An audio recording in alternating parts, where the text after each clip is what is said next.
तो अभी मैं बताने जा रहा हूँ आपको एम्पियर्स लॉ के बारे में। एम्पियर्स कहता है कि the line integral of magnetic field intensity around a closed path is the same as net current enclosed by the path. कहने का मतलब है कि कोई क्लोज्ड पाथ है, ठीक है, इसके चारों ओर जो मैग्नेटिक फील्ड इंटेंसिटी उतना ही होगा जितना ये क्लोज्ड पाथ क्या कर रहा है, करंट रखता है। ठीक है, क्लियर ना।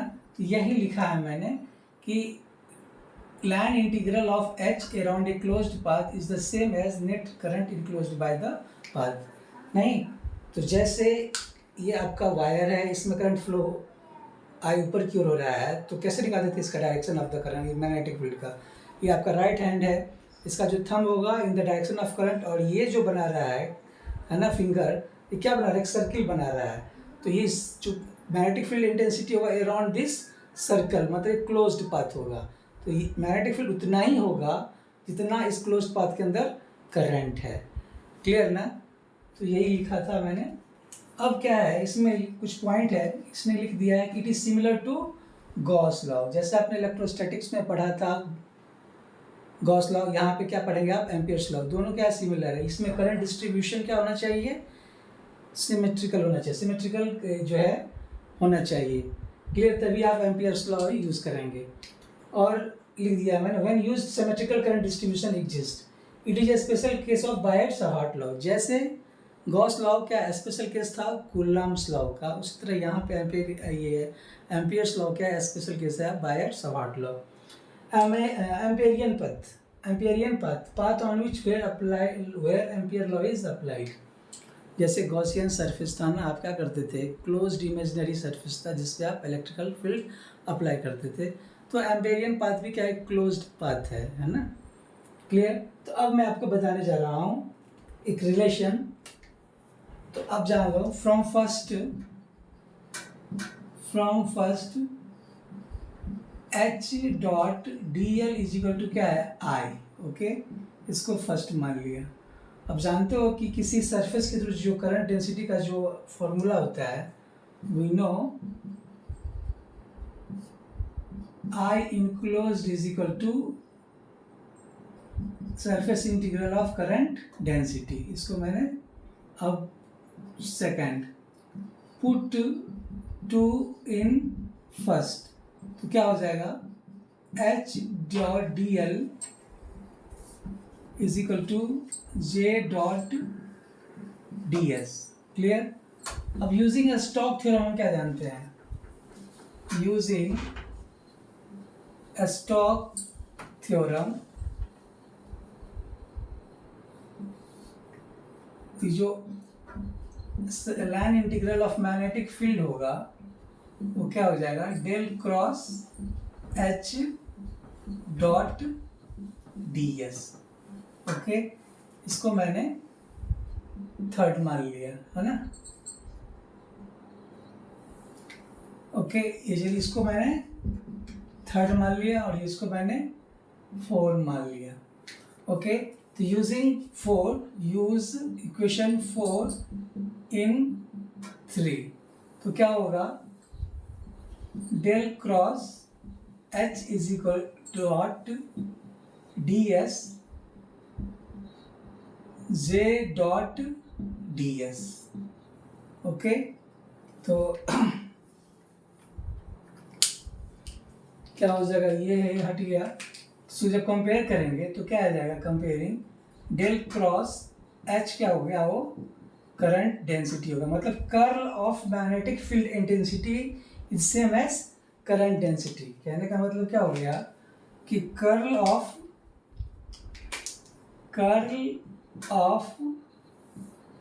Magnetic field intensity is same as current density. Okay, इसको इक्वेशन नंबर मैंने 5 मान लिया।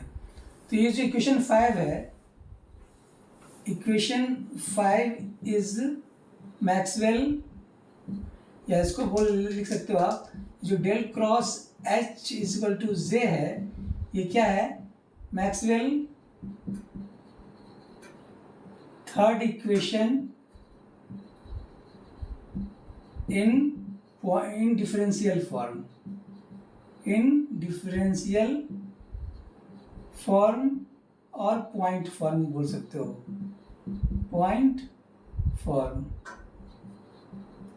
और ये जो है del H dot D L is equal to I, ये क्या है, Maxwell third equation in integral form. Okay, ये जो दोनों क्या था, एक दोनों मैक्सवेल इक्वेशन है, थर्ड इक्वेशन, एक डिफरेंशियल फॉर्म में है, एक इंटीग्रल फॉर्म में है। दूसरी बात कि जो डेल क्रॉस एच जो है ना, इज इक्वल टू जे है, जो कि कभी भी जीरो नहीं होगा।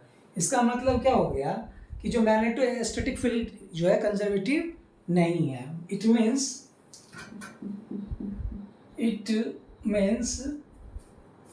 Magnetostatic field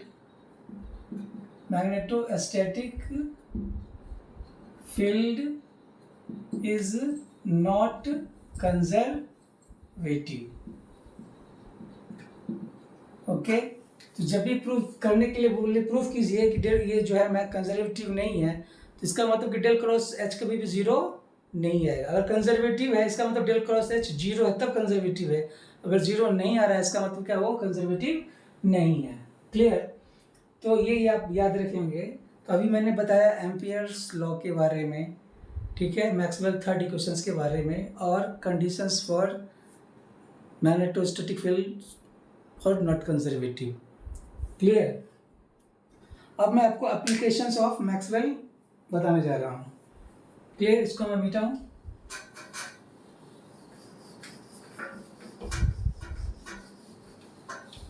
application of Ampere's law.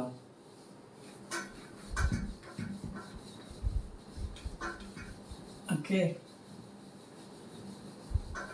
तो अभी जो मैं कैलकुलेट करने जा रहा हूँ, magnetic field intensity due to infinite line current, infinite sheet of current and infinite long coaxial transmission line. ठीक है, तो एप्लीकेशन ऑफ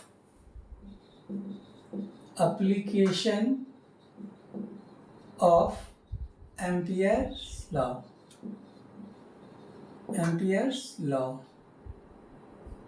एप्लीकेशंस किस चीज के लिए? To find magnetic field intensity, है ना, टू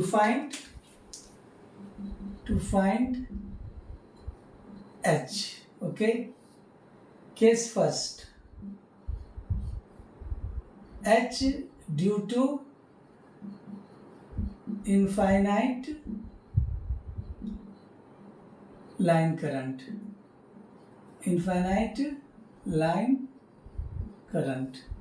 आपने बायट्स और वाट लॉ का यूज़ करके आपने मैग्नेटिक फील्ड निकाला था इनफाइनाइट लाइन करंट का।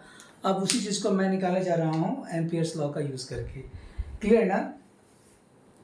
तो नेक्स्ट आपको बता दूँ, तो जैसे कि ये आपका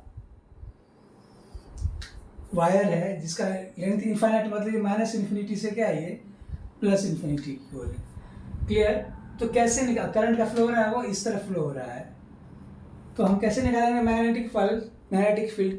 तो सबसे पहले क्या करेंगे कि ये जो करंट है उसके चारों ओर एक एम्पेरियन पाथ को ड्रॉ करेंगे। एम्पेरियन पाथ मतलब एक क्लोज्ड पाथ है अराउंड दिस वायर। क्लियर? तो जो कैसा हुआ एम्पेरियन पाथ, ये इस तरह है ना, तो ये इस तरह मूव करेगा कि जो एम्पेरियन पाथ होगा वो क्या होगा, ये क्या होगा, इसका ये एम्पेरियन पाथ हो गया। इसको बोलते हैं एम्पेरियन पाथ। ओके, ये मान लो इसका डिस्टेंस क्या है, ये रो डिस्टेंस है। क्लियर? तो जो मैग्नेटिक फील्ड होगा क्या होगा, ये इस तरह मूव कर रहा है ना, ये इसका क्या हो गया, ये एच फाई डायरेक्शन में। क्लियर? और आपका जो पाथ लेंथ होगा डी एल इसी लेंथ पे होगा। तो अब क्या जानते हो, ये क्या हो गया, करंट हो गया आई। तो अब जानते क्या है, H dot using Ampere's law क्या होता है, ये H dot D L is equal to I, है ना। अब ये जो एच का जो डायरेक्शन है किस डायरेक्शन में है, इसको हम एच फाइव डायरेक्शन क्या हो गया ए फाइव डॉट, ये डी एल जो है वो भी क्या है किस डायरेक्शन में है, ए फाइव डायरेक्शन में। क्लियर। जैसे ये आपका वायर है, इसके चार वे ये सर्कुलर पाथ हो गया ना, तो ये जो लेंथ है क्या आपका, मान लो ये डी एल है, तो डी एल और एच का डायरेक्शन दोनों क्या है, एक ही डायरेक्शन में है। अब ये डी एल कैसे निकालेंगे, अब ये बताओ, जैसे ये आपका रेडियस क्या है, रो है, और ये मूवमेंट है ना डी एल, और ये एंगल कितना बना रहा है, मान लो डी फाइव एंगल बना रहा है, तो ये जो लेंथ होगा है ना क्या हो जाएगा, थीटा इक्वल टू क्या पढ़ते हैं एल बाई आर, थीटा क्या है यहाँ पे डी फाइव, एल क्या है आपका डी एल है, और रेडियस क्या है रो है, तो डी एल इक्वल टू क्या हो जाएगा रो डी फाइव। तो आपसे पूछा जाए कि डी एल का वैल्यू कितना होगा, ये रो डी फाइव। ऐसे मैंने बताया था सिलेंड्रिकल कोऑर्डिनेट में जो तीन साइड होता है, एक क्या होता है डी रो, दूसरा रो डी फाइव, और तीसरा ए जेड। तो ए फाइव डायरेक्शन में जो लेंथ होगा वो क्या होता है रो डी फाइव। तो आप ऐसे भी निकाल सकते हो, और मैं मॉडल नंबर 2 में पढ़ाया होगा। क्लियर ना। तो ये क्या हो जाएगा, ए फाइव कितना हो गया 1 हो गया, तो एच फाइव डी एल क्या हो जाएगा rho D five is equal to I. H five को मैंने बाहर ले लिया, एच फाइव और रो को बाहर ले लिया, तो जो डी फाइव है इज इक्वल टू आई। अब ये फाइव का क्या होगा, चूंकि पूरा क्लोज्ड पाथ है तो कितना एंगल बना गया ये 0 से लेके 2 पाई, तो क्या हो जाएगा ये H five rho into 2 pi is equal to I. तो एच फाइव क्या हो जाएगा ये आई by 2 pi row.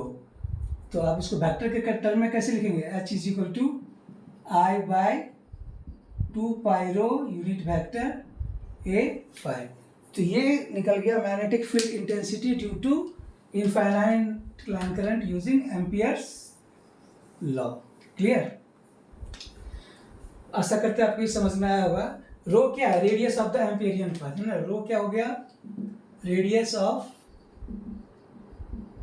Amperian path, Amperian path. आगे तो आपको बता दिया एच क्या मैग्नेटिक फील्ड इंटेंसिटी है।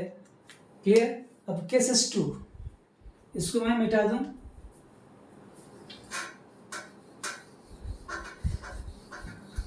ओके। तुमने केसेस 2 जो है, केसेस 2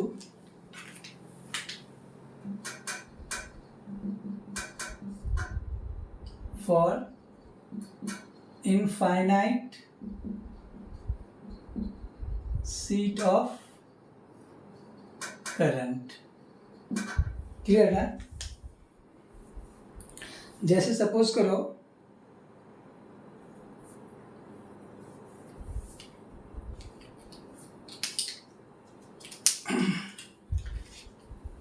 पहला बताया था इनफाइनाइट लाइन करंट के बारे में। जैसे यहाँ पे कितना वायर है, पहला जो केसेस था सिर्फ एक ही वायर था, लेकिन अब क्या क्या देखो यहाँ पे 3 वायर है, वैसा वैसा क्या बहुत सारा वायर है। क्लियर ना। तो अब इसके कारण हमें क्या करना है, हमें मैग्नेटिक फील्ड निकालना है यूजिंग एम्पियर्स लॉ। तो सपोज करो ये आपका ये ए एक्स एक्सिस है, और ये ए वाई एक्सिस है, और ये ए जेड एक्सिस है। क्लियर। तो जो आपका जो इनफाइनाइट शीट है वो जेड इक्वल टू 0 पे है, मतलब वो क्या है एक्स वाई पे है। तो कैसे बनाएंगे हम इसको,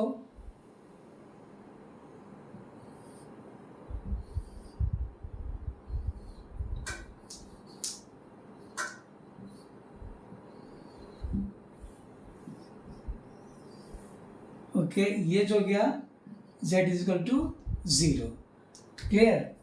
तो अब ये इनफाइनाइट सीट ऑफ करंट है ना।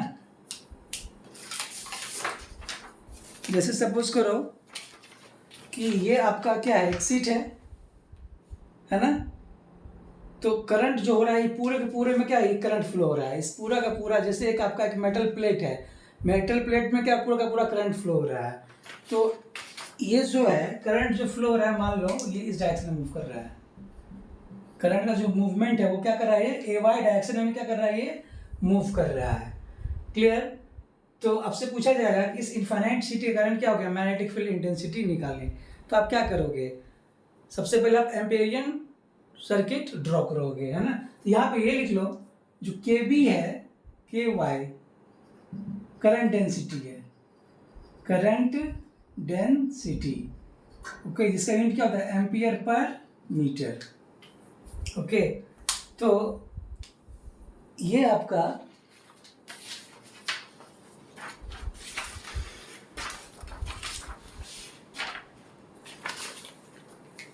ये सपोज करो करंट फ्लो हो रहा है ऐसे, इसको आपने मान लिया ये आपका ये y है, ये वाला जो लेंथ y है और ये वाला लेंथ x है।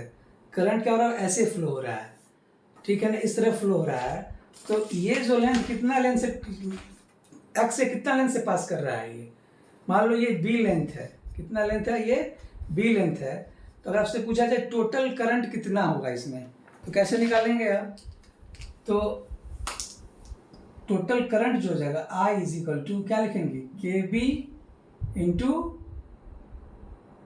बी, है ना, के वाई इंटू बी, क्लियर। अब आपसे पूछा जाए कि कैसे निकालेंगे एम्पेरियन पाथ, तो हम एक क्लोज्ड पाथ बनाते हैं। कैसे बनाएंगे ये, चूंकि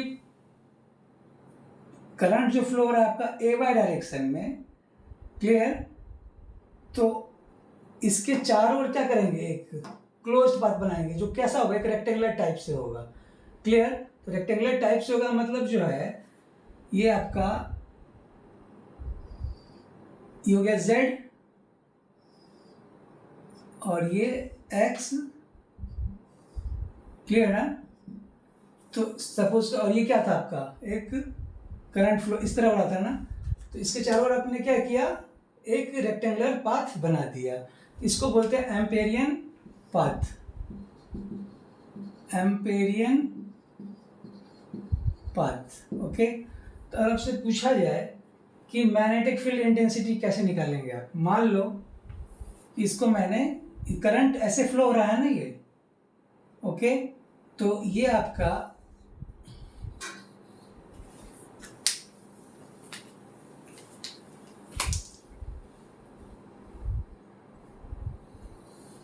क्लियर। तो आप ये जो एक्सिस है इसको आप वाई एक्सिस मान लो, जो करंट क्या हो रहा है वो पॉजिटिव वाई डायरेक्शन में जा रहा है, तो मतलब क्या हो रहा है, ये मैग्नेटिक फील्ड क्या हो जाएगा, बाहर की ओर होगा। तो ये इसका जो डायरेक्शन क्या बताएंगे हम, डॉट से बताएंगे। तो मान लो एक करंट यहाँ पे है, एक करंट यहाँ पे है, एक करंट यहाँ पे है, और ये क्या बताएगा, ये एक्स, क्लियर। ये जो देख रहे हो ये हो गया वाई डायरेक्शन, ये क्या है, एक्स डायरेक्शन, ओके, और ये क्या बताएगा, जेड डायरेक्शन, क्लियर, क्लियर है। तो अब सपोज करो हमें मैग्नेटिक फील्ड मात्र सपोज करो 3 वायर है, क्लियर, 3 वायर है।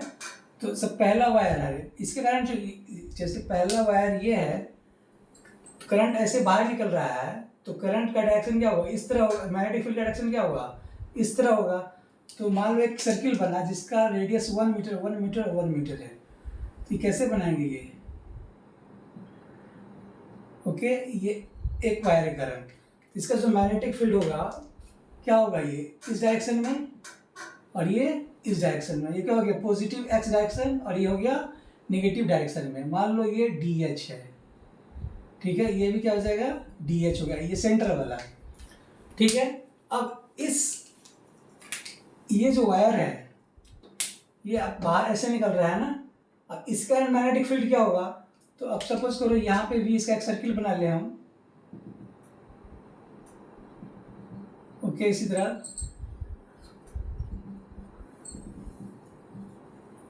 तो ये जो हो गया,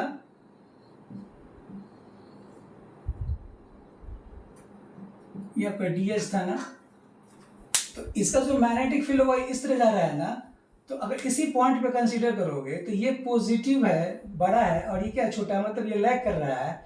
इसका जो मैग्नेटिक फील्ड का जो डायरेक्शन होगा वो क्या होगा, वो इस तरह होगा, और इधर ये इस तरह जाएगा, क्लियर। इसको मान लो DH1, ये भी क्या हो जाएगा, DH1। अब जो तीसरा वायर है मान लो इस लेफ्ट साइड में ये जो वायर है आपका, इसको मैंने इस तरह रखा, तो जो मैग्नेटिक फील्ड होगा वो इस तरह मूव करेगा। इसका भी एक सर्किल बना लिया 1 सेंटीमीटर जैसा।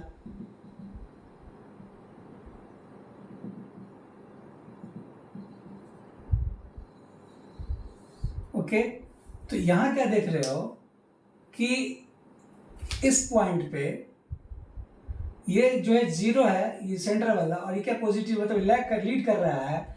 इसका मतलब मैग्नेटिक फील्ड का जो डायरेक्शन होगा इस सर्किल का कारण क्या होगा, वो ये इस तरह होगा। ये क्या हो गया DH2 है ना, तो ठीक इसके अपोजिट में क्या हो गया DH2। ओके, तो इसको मैं इस तरह से दिखा दूं, तो इस पॉइंट पे एक हो रहा था, एक सेंटर वाला जो करंट था उसका मैग्नेटिक फील्ड इंटेंसिटी ऐसे था, ओके DH। दूसरा क्या है, ये DH1, ये DH1, क्लियर। जो तीसरा है DH2, ये DH2, ये आपका एक्स एक्सिस है, और वाई एक्सिस क्या ठीक इसके ऊपर इस बोर्ड के परपेंडिकुलर है ना।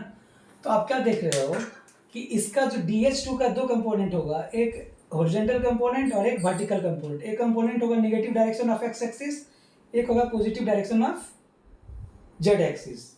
DH1 का एक डायरेक्शन हो गया negative direction of x axis, और एक हो जाएगा negative direction of Z axis. तो ये जो वर्टिकल कंपोनेंट क्या होगा, एक दूसरे को कैंसिल कर देगा। सिमिलरली इसमें DH1 क्या हो गया आपका पॉजिटिव एक्स डायरेक्शन में है, और DH1 का दो कंपोनेंट होगा, एक पॉजिटिव जेड डायरेक्शन में और एक पॉजिटिव एक्स डायरेक्शन में। इसी तरह DH2 का दो कंपोनेंट होगा, एक पॉजिटिव एक्स डायरेक्शन में और एक नेगेटिव जेड डायरेक्शन में। तो जो वर्टिकल कंपोनेंट एक दूसरे को क्या करेगा, कैंसिल कर देगा। तो इसका मतलब अल्टीमेटली क्या हो गया, जो मैग्नेटिक फील्ड इंटेंसिटी होगा एज ए होल, वो क्या हो गया नेगेटिव डायरेक्शन में और पॉजिटिव डायरेक्शन में। तो पॉजिटिव डायरेक्शन कब होगा, ये जेड के ऊपर है, क्लियर, और ये जेड के नीचे है। तो इसका मतलब जो मैग्नेटिक फील्ड इंटेंसिटी होगा H, मैग्नेटिक फील्ड इंटेंसिटी जो होगा H है, ये क्या होगा HX, यूनिट वेक्टर AX, जब Z क्या हो ग्रेटर देन 0 हो, क्लियर, और माइनस HX AX होगा जब Z क्या हो स्मॉलर देन 0 है, क्लियर ना। तो अब क्या, इसको मैं यहाँ पे दिखा देता हूँ। ये आपका कंपोनेंट क्या था, ये वाला, ये जो कंपोनेंट क्या एक्स कंपोनेंट है, तो जो मैग्नेटिक फील्ड का डायरेक्शन क्या होगा ये HX, और इधर क्या हो जाएगा HX। ये क्या होगा negative direction of x axis है, और ये क्या है positive direction of x axis है। तो ये Z इज इक्वल टू 0 के ऊपर क्या है HX पॉजिटिव है, और Z is equal to less than 0 के लिए क्या है HX क्या है नेगेटिव है। इस वर्टिकल डायरेक्शन में Z एक्सिस पे कोई मैग्नेटिक फील्ड नहीं होगा, क्योंकि वर्टिकल कंपोनेंट क्या कर रहा है एक दूसरे को कैंसिल कर दे रहा है एज ए होल। तो अब जो है यूजिंग एम्पियर्स लॉ, क्या जानते हो आप कि जो H.dl इज इक्वल टू क्या होता है I इनक्लोज। तो इस छोटा सा जो एम्पियर पाथ है इसको मैंने लिख लिया 1 2 3 4। तो इस क्लोज पाथ को कैसे लिख सकते हो, H.dl 1 से 2 plus 2 to 3 H.dl plus 3 to 4 H.dl plus 4 to 1 H.dl is equal to I, है ना। अब 1 से 2 के बीच में ये चूंकि वर्टिकल कंपोनेंट क्या है यहाँ पे 0 है, और मान लो ये जो लेंथ है, ये लेंथ को आपने मान लिया A मान लिया, ठीक है, और इस लेंथ को आपने क्या किया B मान लिया, जो x डायरेक्शन वाला लेंथ है, ठीक है। ये जो इनफाइनाइट शीट है, इसका जो छोटा सा रेक्टेंगल बन रहा है, इसका ये लेंथ A मान लिया, ये लेंथ B मान लिया। तो DL क्या हो जाएगा यहाँ पे A हो जाएगा। सो नीचे क्यों जा रहे हैं, तो क्या होगा ये माइनस A हो जाएगा। A It seems like you're asking.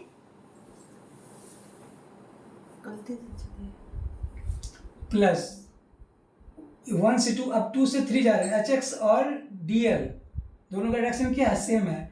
तो ये जो H X positive negative direction है ना, ये तो क्या लिखेंगे आप, minus H X into minus B plus 3 से 4, 3 से 4 में क्या है, जेड एलोंग जेड डायरेक्शन है, तो इसमें क्या है, मैग्नेटिक फील्ड क्या 0 है, और ए क्या है, पॉजिटिव डायरेक्शन में, तो ए लिख दिया। अब 4 to 1 में क्या है, इस तरह आ रहे हैं, तो एच एक्स इंटू क्या हो जाएगा, ये इस तरह आ रहा है, पॉजिटिव एक्स डायरेक्शन में है, तो क्या हो जाएगा, ये B is equal to K Y into B. Clear. तब इसको जब करेंगे तो ये तो 0 plus H X B plus H X B is equal to K Y B, तो क्या हो जाएगा 2 H X B is equal to K Y B. तो जो एच एक्स क्या हो गया, के वाई बाय 2। ओके, इसको वेक्टर फॉर्म में कैसे लिखेंगे, H is equal to K Y by 2 unit vector A X. Clear. इसका दो पार्ट होगा कि जो एच होगा K Y by 2 A X for Z greater than 0 और minus K Y by 2 A X for Z less than 0। Clear. ये निकल गया magnetic field intensity due to infinite sheet of current. In general क्या होगा, in general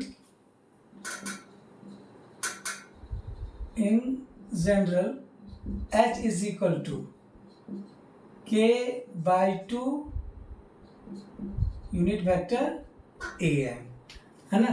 अब ये कहो इससे ये क्या मतलब हुआ, जैसे H is equal to क्या लिखा आपने, KY by 2 unit vector AX, है ना। अब इस AX को तुम क्या लिख सकते हो, बोलो, KY by 2 AY cross AZ। Clear. तभी तो AX आया ना। अब ये बताओ, ये जो AY क्या था, ये वाला क्या था, ये करंट का डायरेक्शन था। क्लियर। और AZ क्या बता रहा था, कौन से प्लेन में है ये, तो ये प्लेन क्या था, Z is equal to 0 plane में था, तो ये उसका डायरेक्शन होगा। तो इसका जो क्रॉस मल्टीप्लीकेशन होगा, क्रॉस प्रोडक्ट होगा, वो क्या बन जाएगा, HX बन जाएगा। ठीक है। तो इसलिए हम इसको आप इस तरह लिख सकते हैं। तो क्या हो गया, H is equal to K by 2 cross K cross AN by 2। ये याद रखेंगे आप। Clear.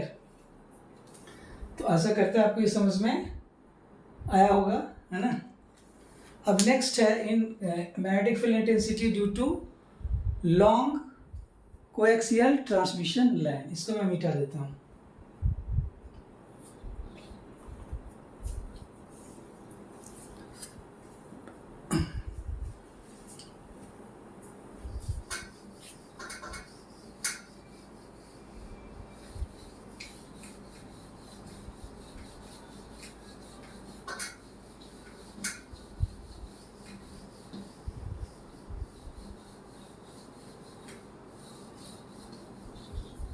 Infinite sheet case third, infinite long coaxial transmission line. ठीक है। मान लो ये आपका सिलेंडर है ना, ये ट्रांसमिशन लाइन है। इसमें दो चीज़ देख रहे हो, एक इनर सर्किल है, एक आउटर सर्किल है। एक में करंट क्या हो रहा है, अंदर की ओर जा रहा है एक से, और एक से क्या हो रहा है, एक बाहर की ओर आ रहा है। ठीक है। और करंट क्या यूनिफॉर्मली डिस्ट्रीब्यूटेड है। तो ये इस लॉन्ग कोएक्सियल ट्रांसमिशन लाइन के कारण कितना मैग्नेटिक फील्ड इंटेंसिटी होगा, हमें वो फाइंड करना है यूजिंग एम्पियर पाथ। ठीक है। तो ये सिलेंडर देख, एक का रेडियस ए मान लेंगे, एक का रेडियस क्या हो जाएगा बी, और ये जो बाहर है इसका थिकनेस क्या मान लेंगे हम, टी मान लेंगे। और ये जो लेंथ देख रहे हो, ये वाला लेंथ क्या, वो इनफाइनाइट लेंथ का है। क्लियर, हम इसी के कारण क्या करना है, मैग्नेटिक फील्ड इंटेंसिटी निकालना है। तो सिर्फ हम क्या करेंगे, हम सिर्फ ये वाला पार्ट को हम ऑब्जर्व करेंगे। करंट क्या हो रहा है, ऐसे फ्लो हो रहा है ना, क्लियर ना, ये पूरा पूरा क्या हो रहा है, इस एरिया से पास कर रहा है। तो आपसे पूछा ये करंट डेंसिटी क्या हो जाएगा, तो करंट डेंसिटी क्या होता है, करंट पर यूनिट एरिया। तो सपोज करो कि आपका केसेस फर्स्ट, मान लो ये आपका एक रेडियस क्या है, ए है, क्लियर। दूसरा जो है ये जो देख रहे हो, इसमें पूरा का पूरा कितना करंट फ्लो हो रहा है, आई करंट फ्लो हो रहा है, ठीक है। और एक जो दूसरा है, ओके, इसका रेडियस क्या है, बी है, ये बीच में कुछ नहीं है, और ये इसका थिकनेस टी है। तो जो करंट फ्लो हो रहा है इसमें जो फ्लो हो रहा है ना, इसमें क्या हो रहा है, ये नेगेटिव करंट फ्लो हो रहा है, क्लियर। तो हमें इसके कारण क्या करना है, हमें मैग्नेटिक फील्ड निकालना है। तो हमने सिर्फ इसका ये ऊपर वाला पार्ट दिखाया है, क्लियर। तो चलो केस फर्स्ट में देख ले, यहाँ पे क्या है, ए क्या है, इनर रेडियस ऑफ सिलेंडर है ना, radius of inner cylinder. B क्या है, radius of outer cylinder, cylindrical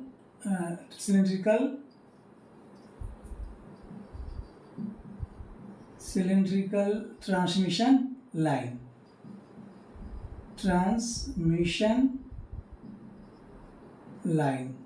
okay. Same चीज ये है। टी क्या है, थिकनेस है ना, thickness of outer transmission line, clear. तो हम करना है मैग्नेटिक फील्ड यूजिंग, क्या करना है हमें, एम्पियर्स लॉ का यूज करके निकालना है। तो हम क्या करेंगे, एम्पियर पाथ ड्रॉ करना पड़ेगा। सबसे पहले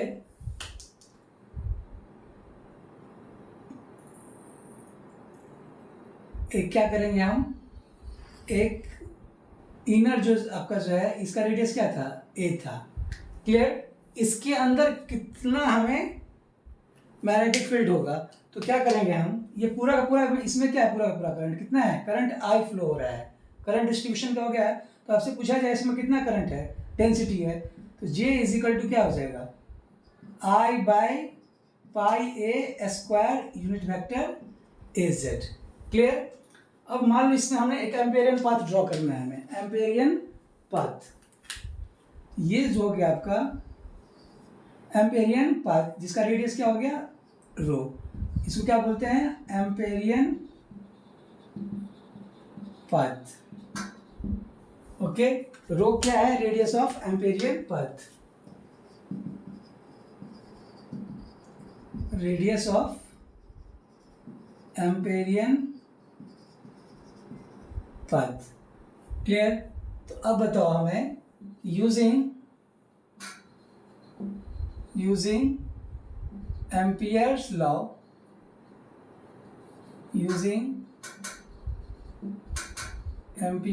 लॉ, क्या होगा,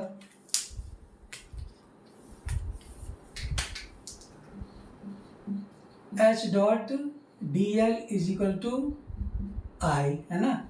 और ये क्या हो जाएगा, ये करंट ऐसे ही फ्लो हो रहा है ना, मैंने बताया अभी, इससे करंट ऐसे ही फ्लो हो रहा है, तो इसका चलो मैग्नेटिक फील्ड क्या होगा, along the circular path, clear, मतलब फाइव डायरेक्शन में होगा। H5 A5 और DL क्या हो जाएगा, DL A5, जो कि मैग्नेटिक फील्ड का पाथ क्या होगा, अलोंग द सर्कुलर पाथ। और I को क्या लिखेंगे आप, J डॉट DS, क्लियर। ये क्या हो जाएगा, H5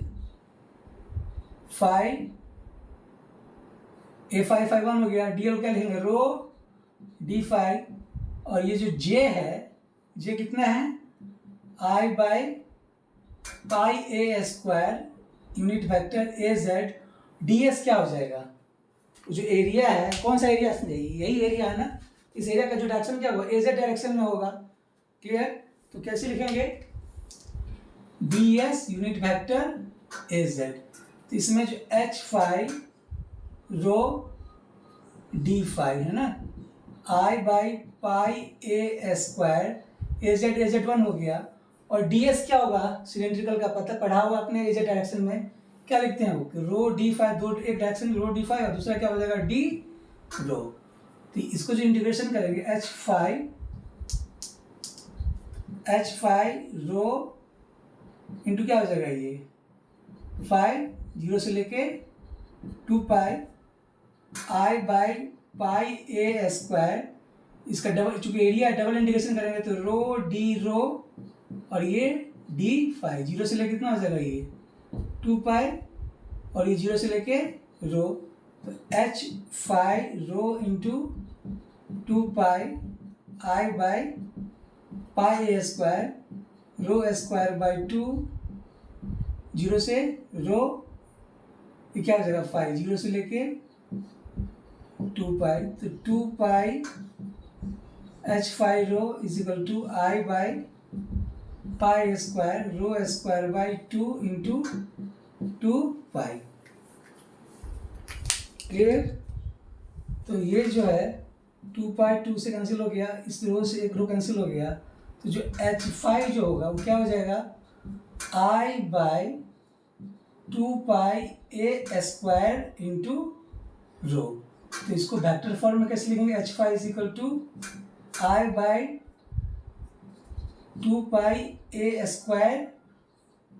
A5 clear into rho. तो आप क्या देख रहे हो कि जो मैग्नेटिक फील्ड इंटेंसिटी है क्या डायरेक्टली प्रोपोर्शनल टू क्या हो रहा है, रो के प्रोपोर्शनल हो रहा है। इस केसेस में क्या हो गया कि जो H5 है इज डायरेक्टली प्रोपोर्शनल टू रो, मतलब रेडियस ऑफ एम्पेरियन पाथेस। क्लियर। अब क्या करना है हमें, ये पहला केसेस के लिए यूजिंग एम्पियर लॉ, ये किसके लिए हो गया,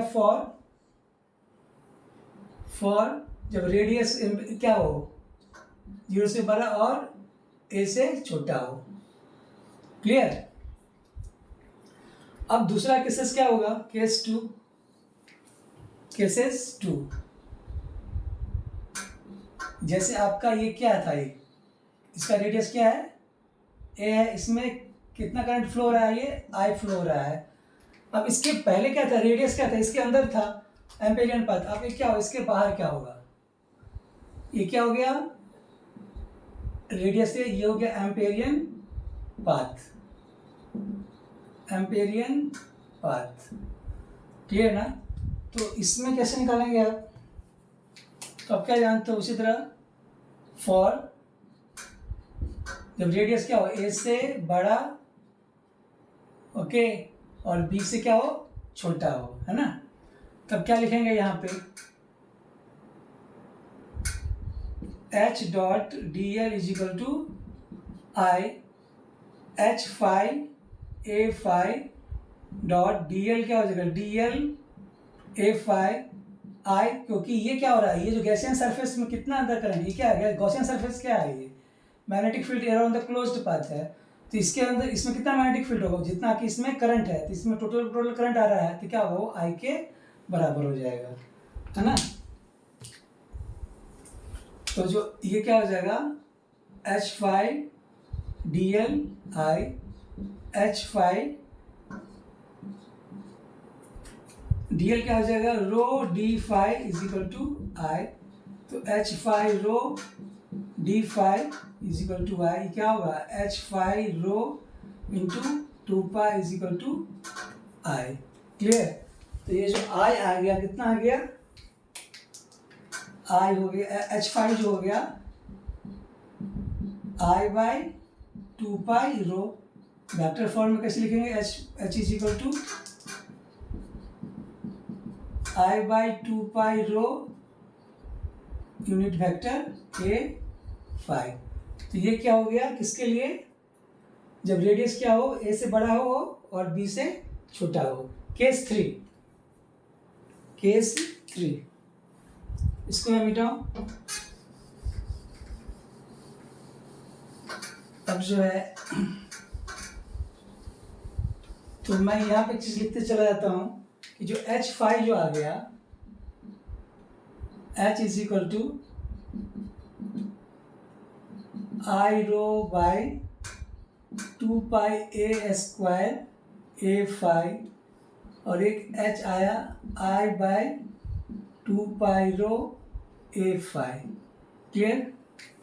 अब क्या हो गया, फॉर जो रेडियस क्या हो बी से बड़ा है ना, ठीक है, और रो प्लस टी से छोटा हो। क्लियर। तो इसमें तो सब सर्किल आ जाएगा। तो मान लो ये आपका क्या था, एक ट्रांसमिशन लाइन था जिसका रेडियस ए था, दूसरा क्या हो गया बी हो गया।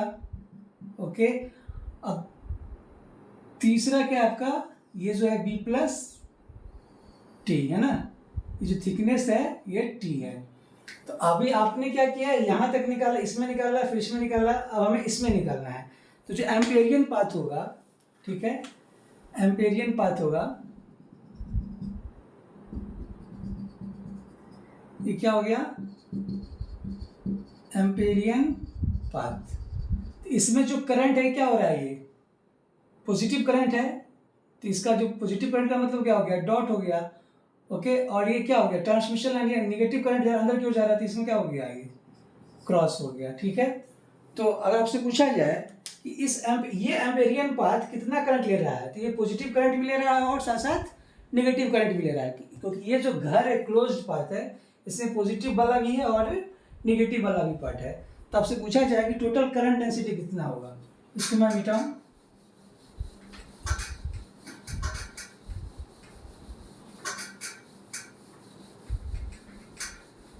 ओके, तो जो आई इजिकल टू क्या हो जाएगा, I enclose total current, I enclose क्या हो जाएगा, I plus J dot D S. Clear. तो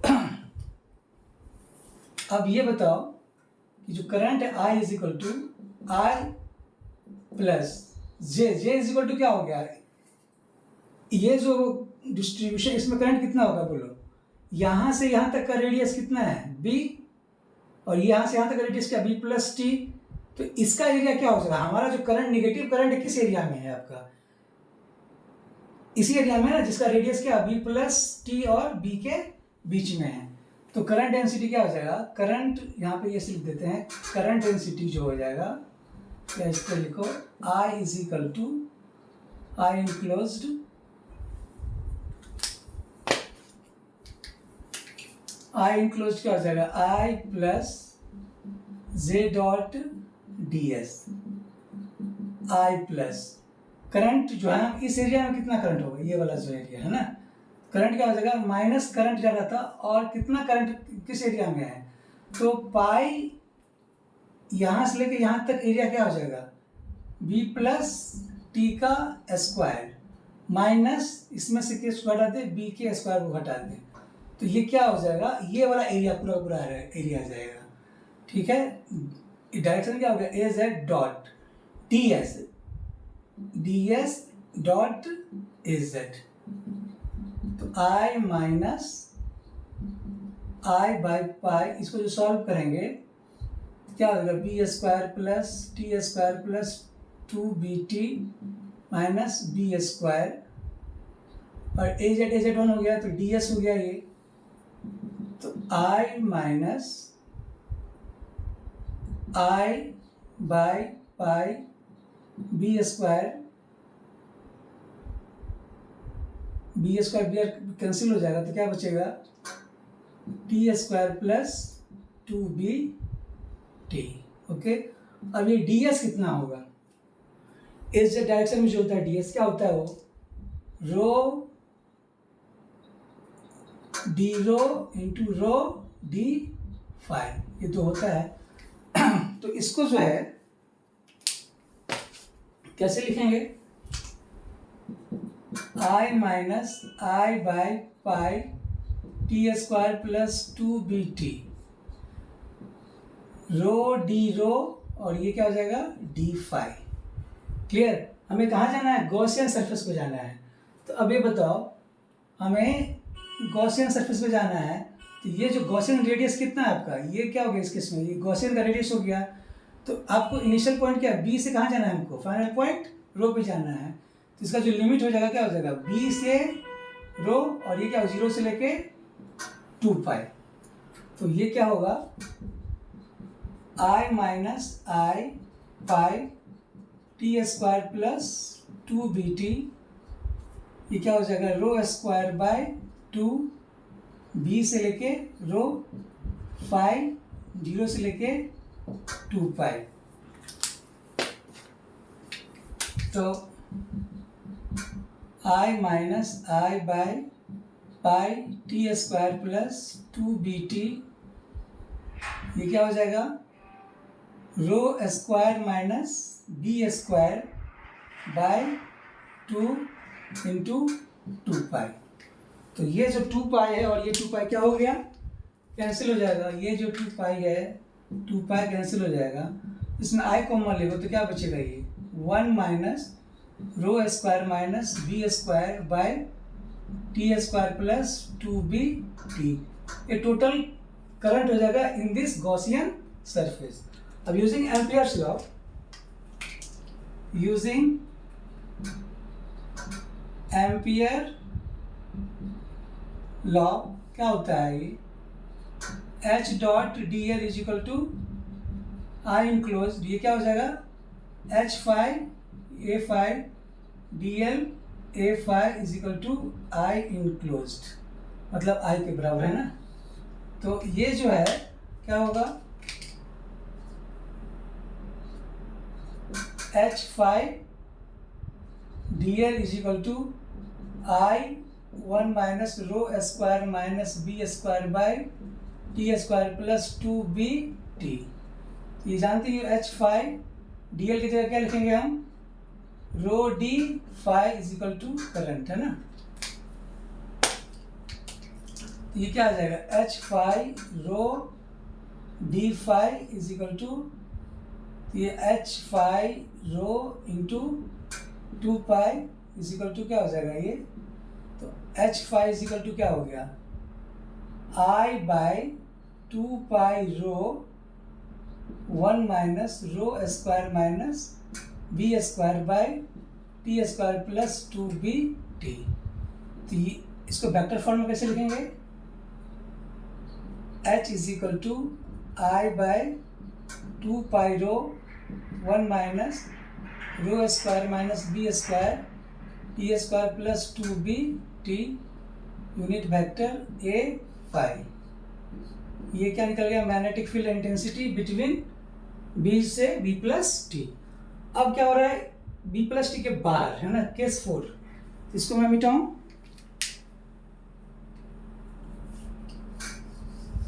तो तीसरा क्या हो गया केसेस, यहाँ पे मैं लिख दूं इसका answer, h is equal to I by 2 pi rho 1 minus rho square minus B square by T square plus 2bt unit vector A five.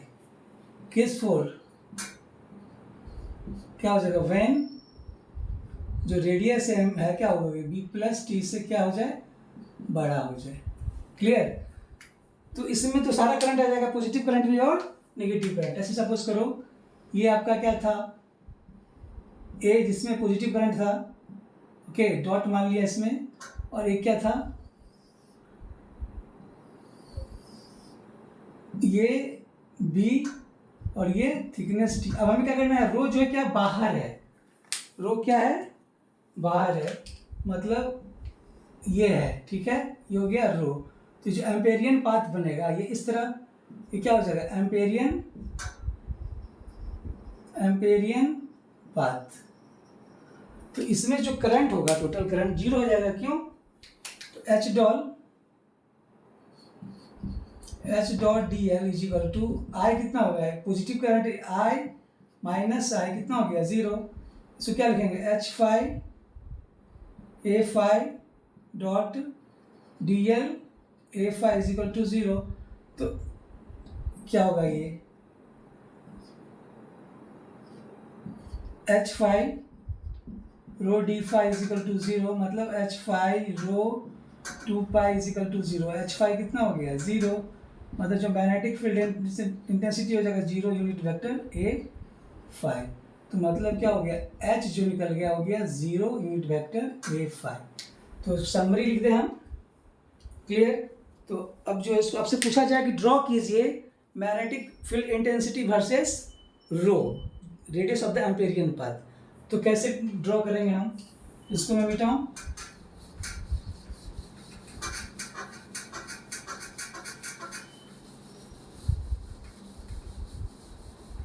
Okay, तो अब सपोज करो ये क्या एक्स एक्सिस है आपका, रो है, ये आपका एच है ना। तो पहला केसेस में क्या देख रहे हो कि एच क्या डायरेक्टली प्रोपोर्शनल टू रो है। ओके, अगर मान लो रो इज इक्वल टू ए है, तब क्या होगा यहाँ पे जो मैग्नेटिक फील्ड इंटेंसिटी होगा, जब यहाँ पे रो की जगह ए पुट करेंगे तो क्या हो जाएगा आई बाई 2π a। तो ये क्या हो जाएगा एच इज इक्वल टू क्या हो जाएगा आई बाई 2π a, ठीक है। उसके बाद क्या देख रहे हो आप, ये इनवर्सली प्रोपोर्शनल टू रो है, क्लियर। तो क्या हो जाएगा, ये क्या हो रहा है, घटना शुरू हो रहा है, क्लियर। जब ये रो का वैल्यू b हो जाएगा तब क्या हो जाएगा, मान लो ये क्या आपका रो इज इक्वल टू b है, तब मैग्नेटिक फील्ड क्या होगा I बाई 2π b। फिर क्या देख रहे हैं आप, 2π रो मतलब ये जितना था वो वहीं पे उसमें से और क्या हो गया, घट गया, मैग्नेटिक फील्ड क्या होगा और घट जाएगा, ठीक है। कहाँ तक, rho is equal to b plus T तक, उसके बाद क्या हो जाएगा, ये 0 हो जाएगा, clear, b plus T. Okay, तो ये आ गया मैग्नेटिक फील्ड का, magnetic field versus radius of the Amperian path. यही था आपका एम्पियर्स लॉ और उसका ये एप्लीकेशन। आशा करते हैं समझ में आया होगा।